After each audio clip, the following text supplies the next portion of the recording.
everyone, කොහොමද යාළුවට? අද මම පොඩි ගමනක් යන්න තමයි උදේම ලෑස්ති වෙන්නේ. මමයි යාළුවයි තමයි ඉතින් යන්නේ. අපි දැන් මොරටුවේ ඉන්නේ. අපි මේන් රෝඩ් එකට ගිහිල්ලා බස් එක ගන්න ඕනේ කොටුවට. කොටුවට යන අතරම නම් වීඩියෝ එකක් ගන්න බැරි වුණා. මොකද අපිට පරක් වෙලා තිබ්බේ ට්‍රැෆික් එකත් එක්ක.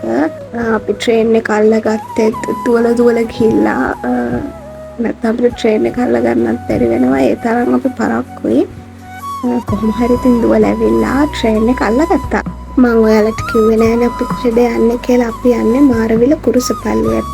අපි කොළඹ කොටුවෙන් 7:40ට තියෙන ට්‍රේන් එකේ තමයි නැග්ගේ. අපි නාත්තාන්ඩියට ටිකට් අරගත්තා. නාත්තාන්ඩිය තමයි අපි බහින්න ඕන. අපි නාත්තාන්ඩියෙන් බහිනකොට 10:00 වගේ තමයි උනේ. මේ නාත්තාන්ඩිය ස්ටේෂන් එක.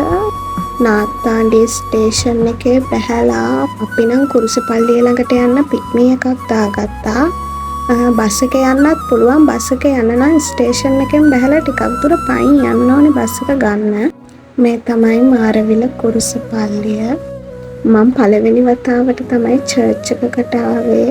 පල්ලියේදී යාඥා කරන්නනේ තියෙන්නේ. ඉතින් කොහොමද යාඥා කරන්න ඕන කියලා ඇත්තටම දන්නේ නැහැ. ඒ නිසා ඇවිත් ඉඳපු කෙනෙක්ගෙන් ඇහුවා අපි කොහොමද යාඥා කරන්න ඕනේ කියලා. එතන ඉටිපන්දම් හැමත් ගන්න පුළුවන් අපිට අවශ්‍ය ප්‍රමාණයට.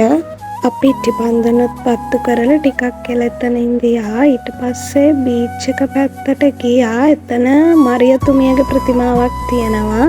බීච් විව් එකත් එක්ක එතන හරිම ලස්සනයි. ඊට පස්සේ අපි එතනට ගිහින් බීච් එකට ගිහිල්ලා ට්‍රේන් එක තිබ්බේ ආයෙත් නාත්තාන්ඩියෙන් 4:20ට ට්‍රේන් එකේ නැගලා ඉතින් ආයෙ අපි කොළඹ කොටුවට ආවා.